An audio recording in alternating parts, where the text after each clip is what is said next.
And we are back. The Lyrical Ones podcast. We are here. It is now turning into a lovely time as before it was hard to breathe, but now we are getting into I can't even call it a lovely time. Let me say the sky is clearing up and the air quality index is something that I can approve of for a rigorous workout. So with that, this is episode where we at, y'all? What episode is this? 15. 15, right? We having a Kensei. This is our Kensei. We made it, y'all. 15 down. We in this thing. Half of 30. We almost at the crisis point of a midlife situation. So right now, in our teenage years of the 15, the great Lyrical Ones podcast, it is your boy, Sinio. I'm here and I'm joined by my faithful colleagues. We got June. June, how are you doing? I'm doing so well. I'm so happy that the sky is blue. I went out to the beach, did a shoot. It was great. For those of you that don't know, the three hosts of the Lyrical Ones podcast resides on the West Coast, and we have been dealing with a lot of smoke inhalation. So with that, Alfluent, how are you doing today? My asthma is treating me well. My inhaler is in the pocket, unused. So I've been sheltering in place like I know how, like I've practiced. As a video gamer in my time, and hasn't been too much outside activity, but it's all right. It's a great day. It's Wednesday, and it's a Lyrical Ones podcast, and we are streaming on Twitch, so it's a great day. Okay. I'm glad you called that out and said that. Lyrical Ones, we do give subliminals, and that was a subliminal for me. So for those of you that don't know and can't see us on the screen, we are smiling, we are happy. It's not all doom and gloom. But I do want to say, just to kind of put that out there, to me right now, it's been a trip given all the dynamics that have been at play, right? We're talking about being in a pandemic, right? We're dealing with systemic racism, we're dealing with challenging the systemic oppression and kind of the societal standards as they are. And then on top of that, we're, on the West Coast, we're dealing with smoke. We're dealing with, we just now got to clear skies after about 2 weeks of, at least for me, those of you that don't know, I'm a rapper and I've been recording a high volume of music. I've been trying to get to 26 songs within a short span of time. And within a month, I've been able to record 22 songs. Now, in that month, the thing is, I've noticed my voice change and how much more difficult it's become because of the smoke.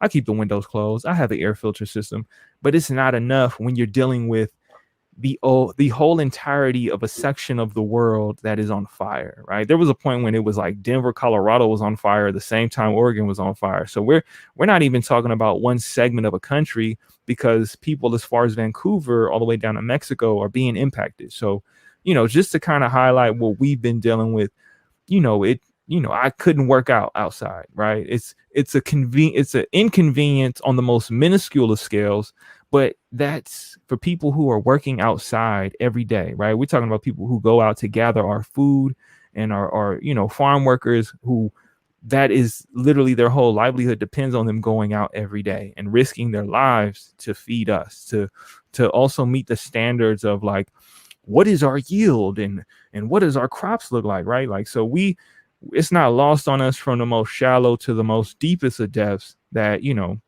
this is another layer to a very intense and critical time, let alone year 2020. Talk about having crystal clear vision, looking at a sky that ain't got no blue. We talking about reds, orange, and browns.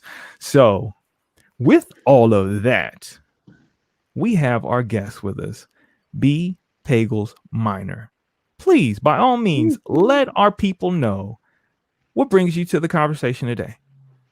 Well, first I have to say, I actually just got a shipment notification that my new air purifier is on its way. So this is like our third one, right? Like that's how serious it is out here. I'm up here like Googling, like, how can my air be pure? Like this is like the little things that make us excited.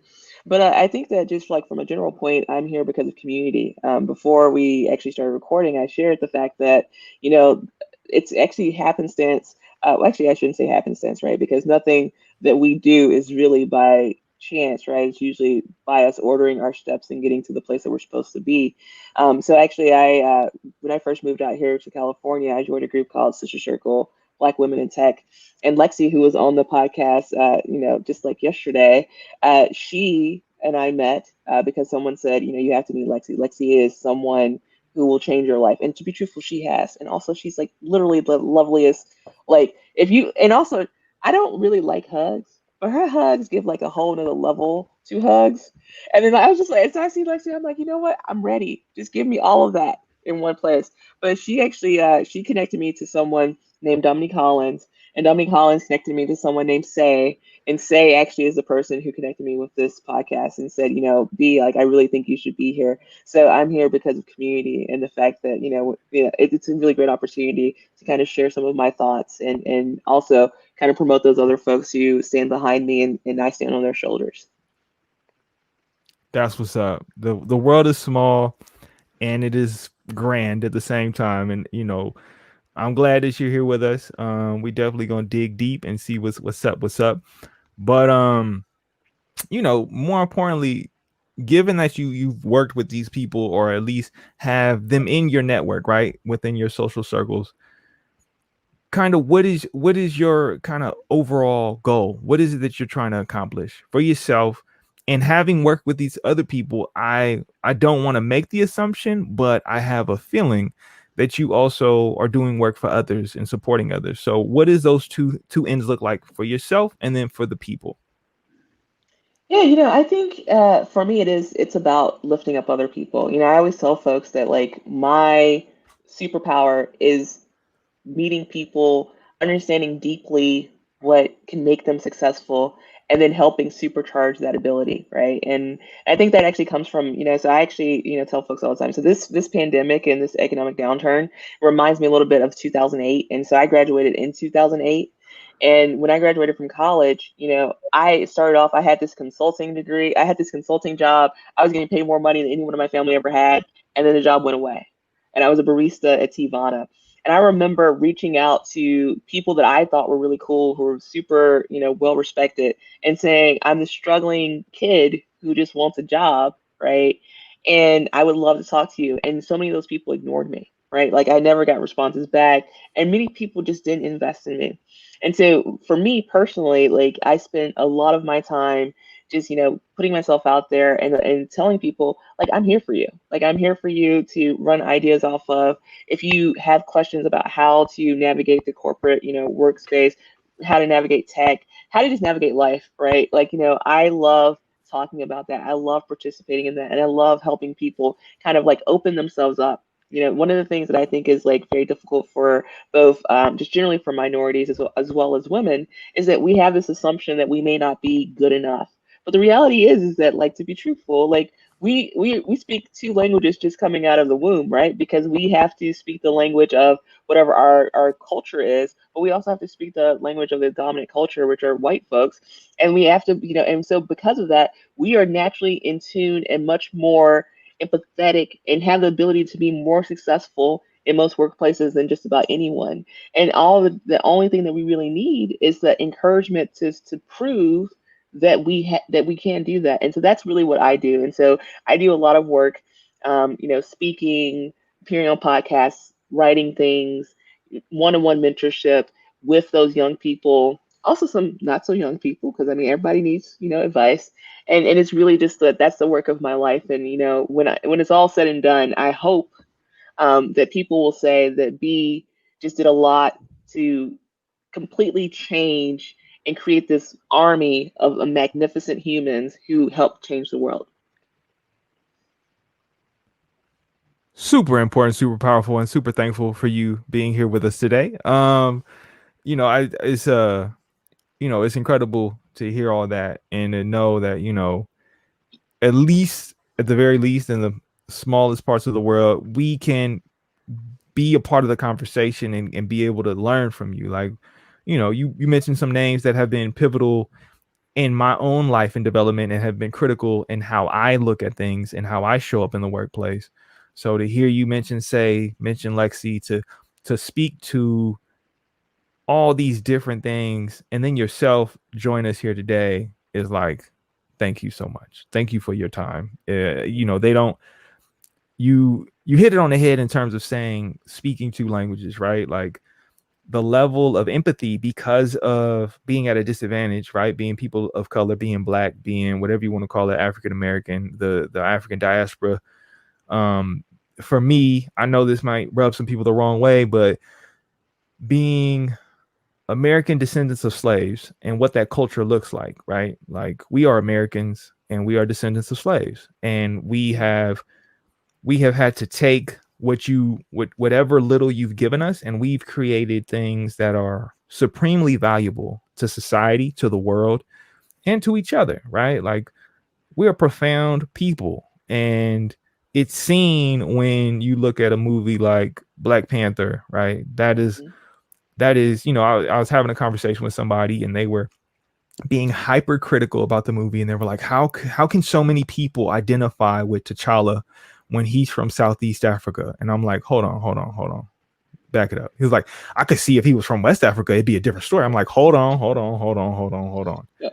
I'm like, most of us being American descendants of slaves, we don't have a national country of origin that we can identify. In this fictitious country that was created within America, which was to give us some sense of like attachment or belonging, has become our unofficial homeland, right? And now we see it manifested on the screen, supported through a black lens, especially a dude from the Bay Area, Ryan Coogler, shout out to him. And it's through the scope of trying to reconcile all these different threads of our own personal identities being played out on one of the biggest stages possible. That's the reason why T'Challa is so important, right?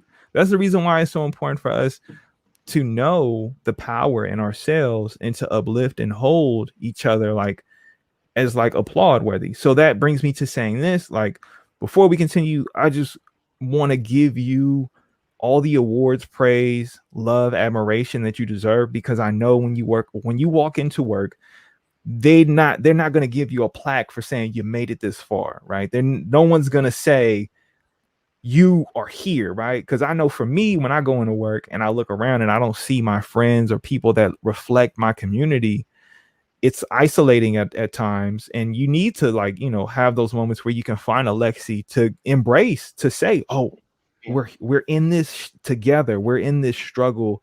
We're in this, no matter how far we come, our ability to connect empowers and enriches our lives and gives us that nutritional feed. But more importantly, people who aren't in those conversations or don't get to be a part of those circles, we want to give you that love and support to know that even where we are at, it's an honor to know that you're there doing what you got to do to show up and be yourself, that you're able to see within yourself that, yes, from the very beginning, the duality of our identities and how we have to operate in this world is now making us important and showing our worth beyond just the scope of a role and a title, because we're fulfilling things most times that not everyone is able to do, right? And a lot of those people, right, who might be the gatekeepers don't look like us, but when they see, oh, they're actually incredible at what they do, you know what, maybe we should get behind them, right? So again, thank you. But And B, I just want to say thank you and give you praise for paying homage for those that came before you, because that shows your strength and your dignity as a Black woman. And I know about code switching or code meshing or whatever you want to call it.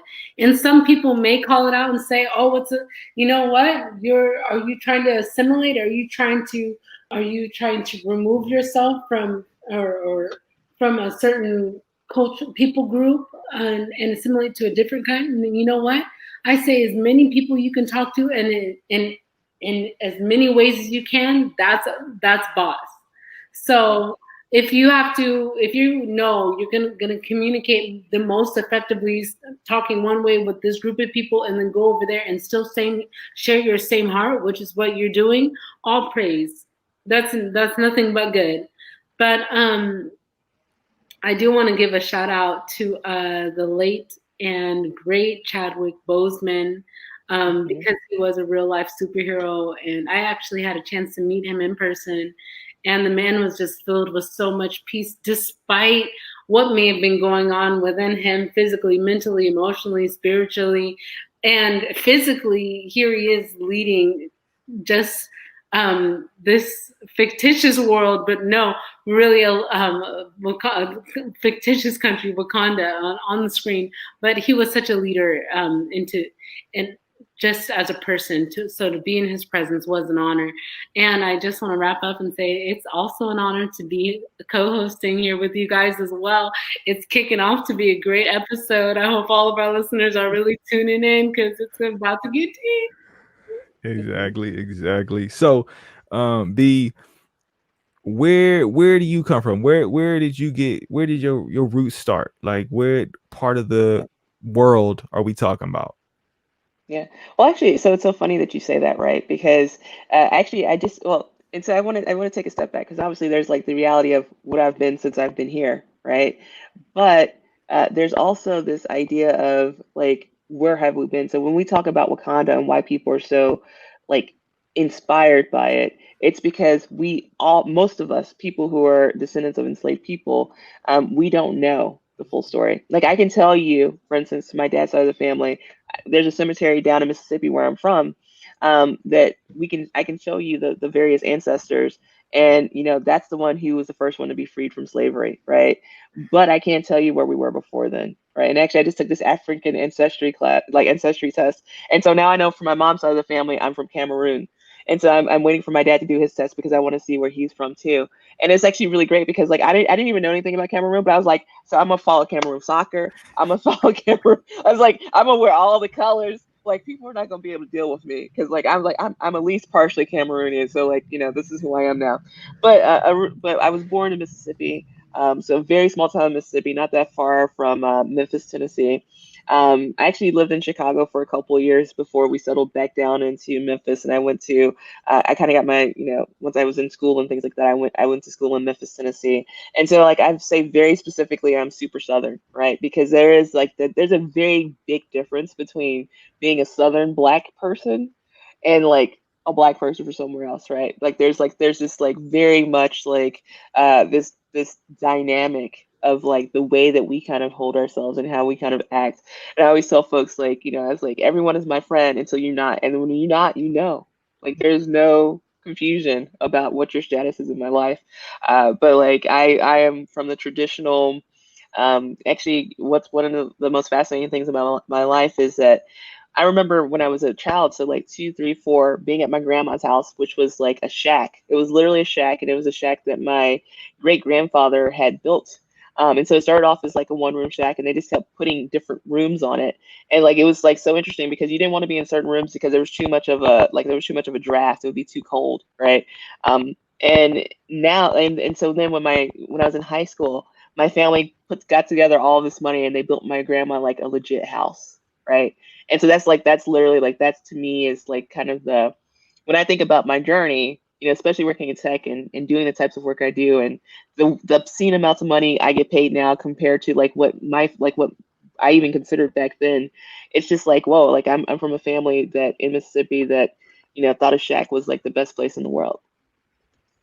I mean, come on.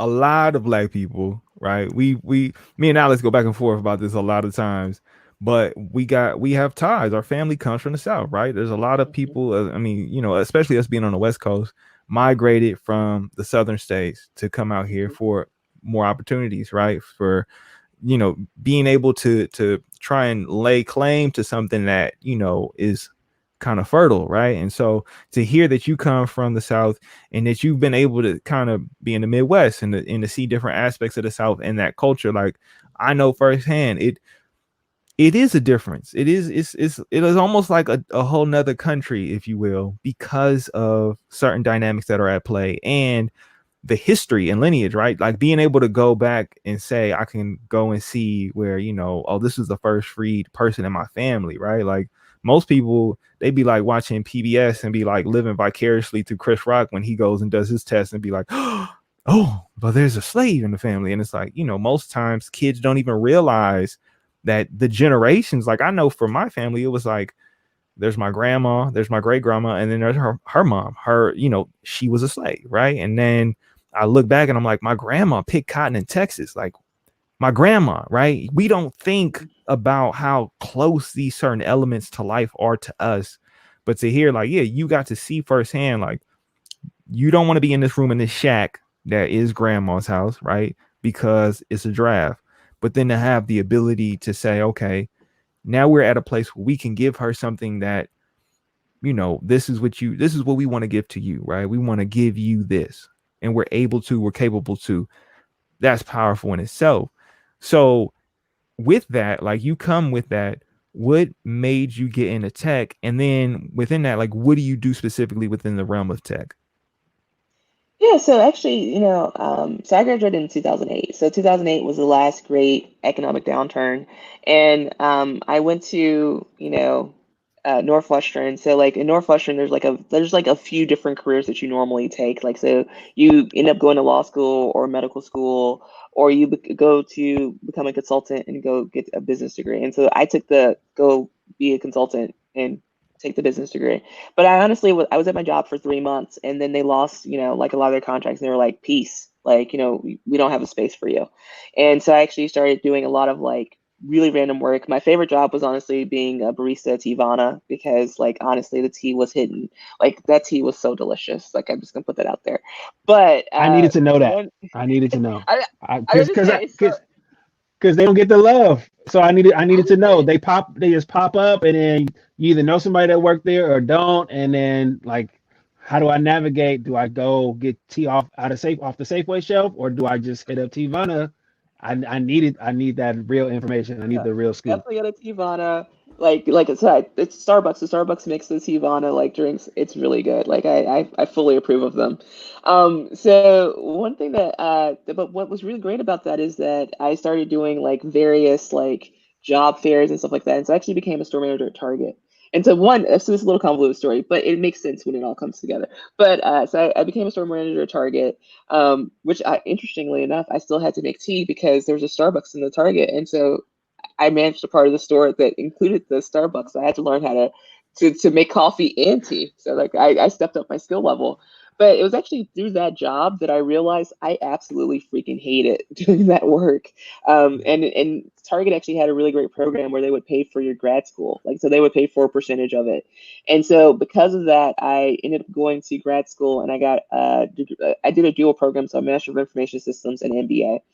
And through that program, I actually got introduced to the CEO of a startup in Chicago called ShareCell, and I became like an entry level tech support person, right? And so that job is actually the job that introduced me to product management. And so I actually work as a product manager. So product manager is I think the simplest way to think about a product manager is any device you have. So let's say an iPhone. There's someone who thinks about whether there should be icons or not, like whether there should be Touch ID or Face ID. And so product managers are the people who are behind those decisions. Like they do a lot of analysis, whether it's user experience surveys. They talk to customers and they make those decisions. And so that's what my actual work is. And so I've been a product manager for about 8 years now. Okay, that's what's up. That's what's up. So, is it safe to say where you work? So I currently work at but yeah, it's really interesting. But before that, like, I worked at Apple, I worked at Sprout Social, I've worked at a lot of different tech companies. I will say that this is the first time I really, really like where I work, so that's why I'm very comfortable in saying it. In fact, we're recruiting for a lot of roles right now. So if you're looking, feel free to take a look. I guess I need to start looking. Look, June. June came back right on time. She heard the opportunity, and then you see where she at now, sipping your tea. So to me, it's important, like, that people enjoy where they are, right? Because everyone is dealing with, different levels of kind of, I call 2020 the Great Awakening, right? Like we are coming to terms with like how to provoke and push the culture forward in all these different spaces, because we're whole people, right? Like, yeah, I wear a mask because I realize I'm in a world where it's easy to commodify what I do, right? I make music, I enjoy making music, but I create the separation and boundary because I want to be more part of a community. I don't want to deal with fame, right? So when the mask is on, the mask is for sale. When the mask is off, I'm not for sale, right? And so there's that relationship that we have where it's like, tech and tech companies a lot of times are seen as like the evil overlords of like, you're coming in to take away. But in reality, when you look deeper at it, right, we're going through a transformation of industry, right? Like the biggest kind of supplier of movies doesn't have copies, physical media. Like it's an online service, right? Just like one of the biggest kind of, I want to say, housing opportunists or opportunities that you can get, they don't own property. Airbnb doesn't own property. They provide a service that gives you access to housing, right? Same goes for Uber and Lyft. This is the industrial revolution we're witnessing, right? It's not about the physical. It's about how do we create these services and deliver on a grand scale, on a bigger scale, right? Now, when you say it like that, it doesn't sound like these demonic entities have come to take over and destroy the industry. Well, let's be fair. We always go through an evolution. We go through moving into the new design of what will be, and then we part ways with the old. It's hard to transition. It's hard to change, but it's important to know that you love what you do and that there are opportunities for people to be able to be a part of it, right? Because it's not going away. Like, I'm one of the few people in the world who still holds on to physical media, right? Like that is not the norm, right? What's the norm is I could look at a whole season of TV on my phone. You could do what? I remember a Nokia. I remember a two-way was the most incredible technology I knew about. Like now we could make whole movies off the phone and then redistribute them back onto the phone for other people to use on their phones. Well, actually, the bigger point is, remember when you had to watch the show the night that it came on, or else it never came on again? It was a big no. What if it was a show that only had like 1 or 2 seasons? Then it's never going into syndication, so you never gonna catch a rerun. Like it was like you had to be there, or like like I'm a kid. I there's a show called Botsmaster. Tell me what Botsmaster, like that ain't part of the lexicon of popular television. Power Rangers and freaking like Sailor Moon for that matter. For me, it's Firefly. Firefly had a few seasons and that's it. But like is like, think about like the access, right? Like if you didn't see it, it didn't happen. It wasn't real. Like you missed out. You didn't watch it on Wednesday, then you ain't never gonna know ever in your life. You forever missed out. But now, like, at least Netflix will warn you, hey, this will be gone soon. You better get it in while you can, because we about to move on. And it's like, oh, I know what I got to do, right? I can, at my own leisure within this time frame, I can watch this show. So it's the evolution of time, right? We all got our own little idiosyncrasies that we hold on to. And me being a little geeky kid, Bossmaster was my jam. And well, I don't even think I've ever watched a full season of it, but that's the point. If I didn't get to it in time, I was out of luck. But B, I got a question. How do you feel like your just a little transition? How do you feel like the skills that you implement in your professional and the skills that you implement in your community work, how do they correlate? Like as a catalyst for people in the community, and then as a project manager at work. Oh, so to clarify, it's product manager. Actually, product managers hate to be called project managers. It's like it's like the ultimate offense. It's the ultimate offense Got right it. there. Got it. So the thing is, product managers, you own a product, right? And you optimize that product to be useful to an end user. So if you start extrapolating that out, like, my product is this community that I think is underserved, and I'm Right. doing an analysis on what they need, and then trying to build products, whether that's, again, the content that I create on my blog, or on my social media, or the talks that I give, to try to, like, optimize for that area, right? Like, so for instance, a lot of the talks that I'm doing right now are about how to kind of challenge and, ask for a raise, for instance, because I've realized in the community, I was like, well, so people are now comfortable to apply for these jobs, but they're not comfortable to ask for what they're worth, right? So then you have to optimize for that next step. And then once people are comfortable asking for what they're worth, then maybe the next step will be something like, how do we, like, make sure that they actually have, like, they're getting the right skills or getting the right access to information to level up their skills so they can get into, like, senior management. So it's kind of like it's a constant process. So it's a product. So I just treat it like a product that has to continue to be optimized, and I do that by kind of listening to what people tell me. Okay, that's Nice. what's up. That's what's up. That's like Nice. That's a nice way to show the transferable skills. For those that don't know, transferable skills are skills that you develop in one area that can transfer to another. And I think it's important because we don't have, at least in my time, like I work in workforce development, right? And so it's important for me because I've also worked within like kind of the probation system, the juvenile justice system. And so the correlation is, if right now there, in the Bay Area, there's rampant, theft, right? And so, people will post these videos of young people running in Walgreens trying to snatch everything and run out. And then the post will be like, this is why we can't have nothing. They making us look bad. And I'm like, hold on. Understand the dynamics of what they're dealing with, right? They might not have access to basic needs or resources, and they might lack the exposure, experience, or education to understand what is the importance of money and how that relates to life, right? Because it's like, well, they all right, they got Air Maxes on and Jordans, and it's like, hold on, like they don't come with the innate need of Jordans, right? Those are things you develop by your community. Those are things that you develop based off of your relationships, and then they become like signals or markers of your own self-worth, right? But we don't want to look at it like that. We just want to break it down to, those are $200 shoes. You just ran and installed this Q-tips. What is you doing? But in reality, it's like, well, I got to eat and I got to be able to feel good about myself as I continue to live on in this world. And if these shoes make me feel good about myself and help me look just a little bit better while they catch me on this camera doing what I need to do to survive, so be it, right? And it's not to say that I'm condoning it. It's not to say that I'm allowing it. I'm not endorsing behavior. I understand it and I'm accepting of the reality because I've been able to be in the rooms with the families where it's multi-generational. These are things that are institutionalized into the family, right? Oh, well, if I don't commit a violent offense, then I get a slap on the wrist and I get to go about my life, right?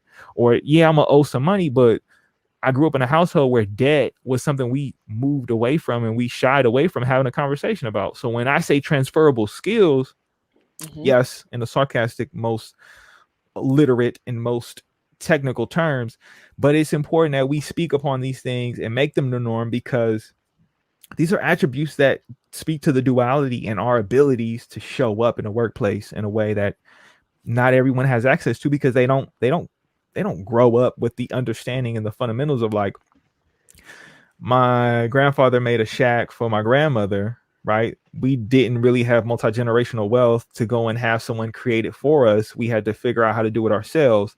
And so now me showing up all these years later, okay, let me take these skills that I've developed in product management and now see how to serve my people in a different capacity.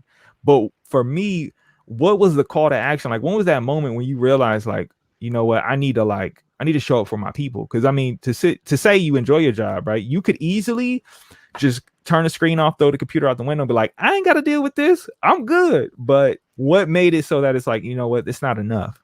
Like, what was that moment for you?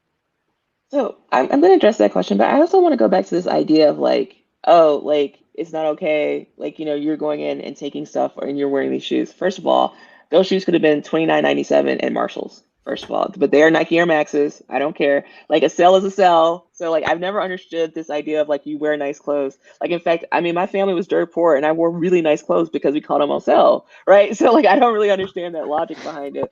And also like this idea of like, there's like this idea of the scam, right? And Black folks, I mean, we were like, we wrote that check on Wednesday and we were hoping you weren't going to cash it on until Friday because that's when the paycheck hit, right? So I just think that there's also this idea of like, it's all about survival, right? And so the things that people do to survive, like, and I also think that your mind, so when you're in survival mode, the way that your mind operates is completely different than when you are no longer in survival mode. And so I give so much grace to people who are in that space, because the ways that they would act is very vastly different than the way that I would act now. But I also was in that place before. So I wanted to acknowledge that.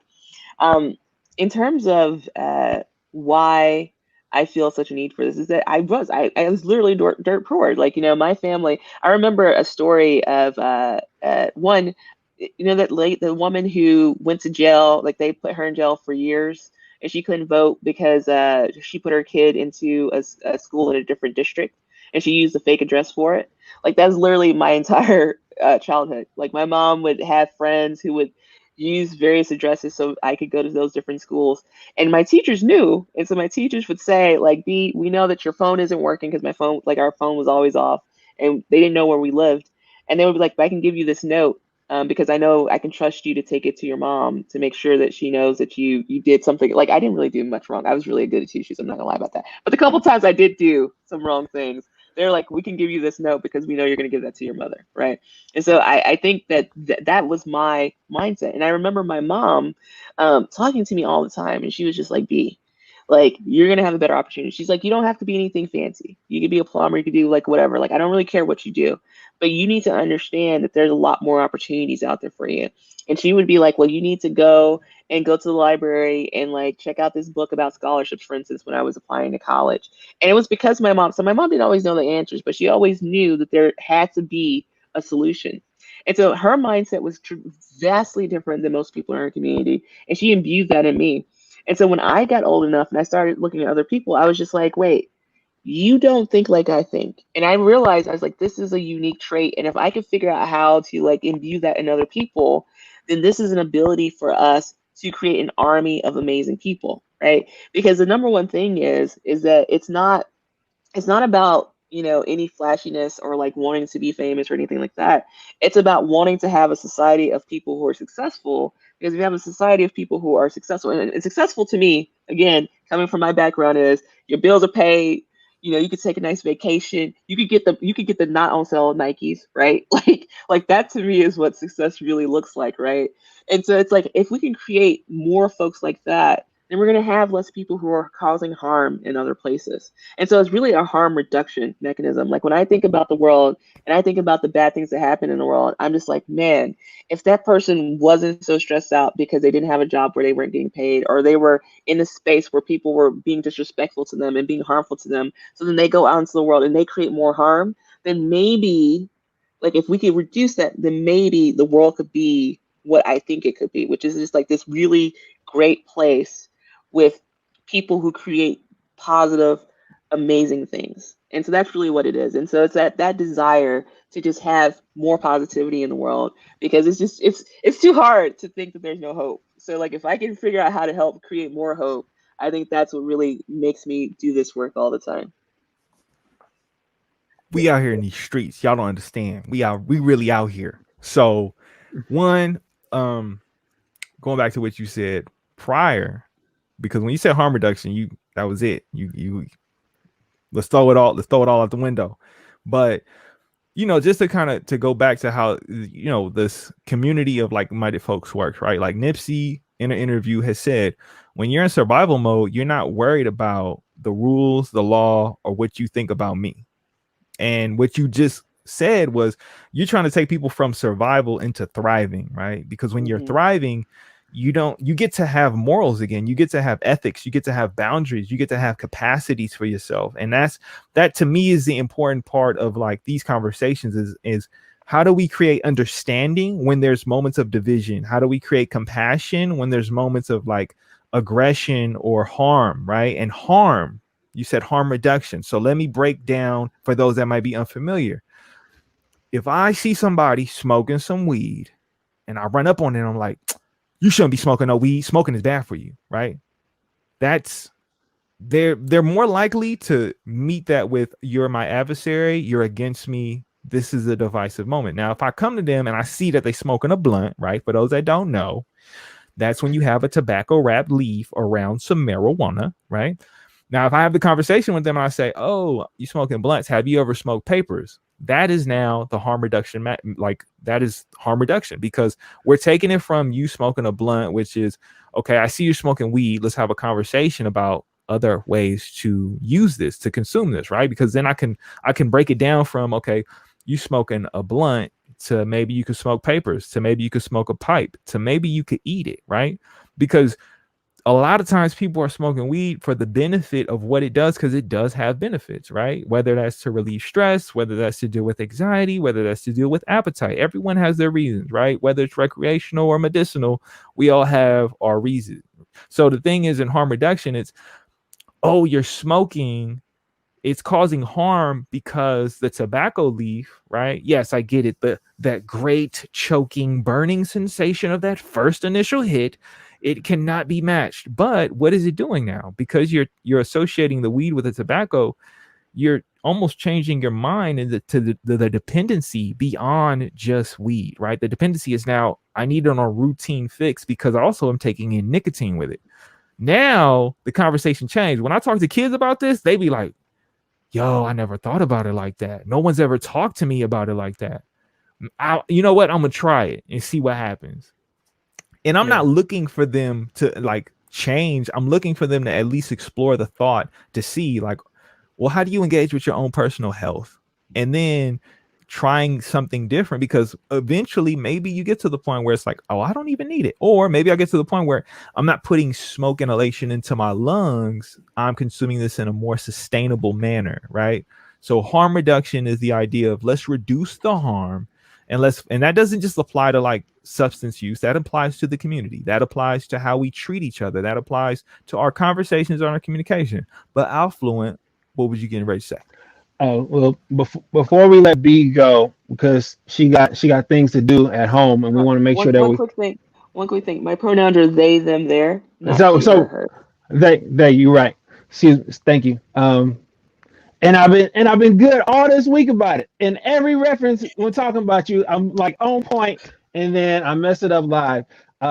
Excuse me for that. But before we let B go, they have some home things to take care of. We want to make sure that they do that. But B, I want to hear. Senior talked about something that you mentioned that you do in terms of listening to people. Uh, and creating that conversation instead of like stereotyping, instead of cross passing judgment, creating that conversation where you create the opportunity to listen to somebody and say, you know, have you thought about this, or have you tried this? And you know, how important is that in today's society for us to promote listening and allowing dialogue to happen, and allowing people to, like you put it, I think in your on your blog for the, at the end of last month, just like unlocking somebody's, you know, true self. Um, you know, how important is that right now? Yeah, I think it's super important. So the thing that we have to remember is that every time we interact with someone, we bring in our own biases, right? And that is a huge issue. Like to be truthful, like so obviously I am a super proper like, Yankee now. Like even like so I'm still Southern, but like in some ways I'm a Yankee, right? And so like I am materially different than many people I interact with on a regular basis. And so if I put my own biases on them, in fact, I was listening to a call with someone who actually I deeply respected before this call, but after the call, I was like, whoa, I don't know if I Dang. respect this woman anymore. And it was because like it was very obvious that they were following a script in the advice they were giving people versus listening to what people were like saying. So for instance, a person like it was a Q&A section and the person asked a question and in the question they indicated why they couldn't pursue a certain path, but that person had already like decided how they were going to answer, and so the answer made no sense whatsoever. Right. And so I know that when I thought about that person, how they left that call, I was like, they have to be so discouraged because this person who they highly respected didn't listen to them. And because you have your own biases, you have to take a step back. Like, so for instance, I'm a very loud extrovert, so like when it comes to like, for instance, like someone might say, like, I don't know how to ask for a raise. I've never had that problem because like I know how much I'm worth and I'm real loud about it. And I will leave the company. Like I will legitimately just be like, just so you know, I already got applications out. So you can give me a raise or you cannot, but we good, right? But most people aren't like that. And so you have to really take a step back and think, if I were this person, if I wanted to be successful in this person's situation, what type of advice do I need to give them? So for instance, like with the asking for a raise, for a lot of introverts, it's so much easier for them to do research and create like a table of the various salaries, right? Because then it's a data driven thing. So it's not even them, they don't even necessarily even have to say it. They can just say, hey, by the way, I looked up all this information about my role and like my years of experience, and I noticed that this is how much that these people get paid. I was wondering if we could work to that, right? And so that's a way an introvert can actually go about that and be successful in that conversation. And then then they feel very empowered, and then it allows them to kind of open up in other ways. So it really is about being the type of individual who takes that step back, who thinks about individuals, and then makes sure that your advice is tailored to them. Because if it's not, they're never going to be unlocked, right? And so then it's like, what was the point of it? Like, what was the point of even participating in this way, right? Because because it just is a waste of both of your times because you haven't taken the time to listen to them. And obviously, when we think about like the larger picture of things, right? Like we think about government and stuff like that. I always think it's very fascinating because like being a Southerner, obviously, I'm probably a little bit more conservative than some like my California counterparts, right? They're some honestly some of the stuff y'all do out here in California, I'd be like, y'all really do that in public? That's acceptable? Like I did not even know that that was a thing that you did, right? So it's like really really fascinating. But the thing is that by me coming here and just being completely open to what they're saying, it's completely unlocked my mind about so many things too. So the other reason that you want to listen is that sometimes it makes you take a step back and kind of improve upon who you are.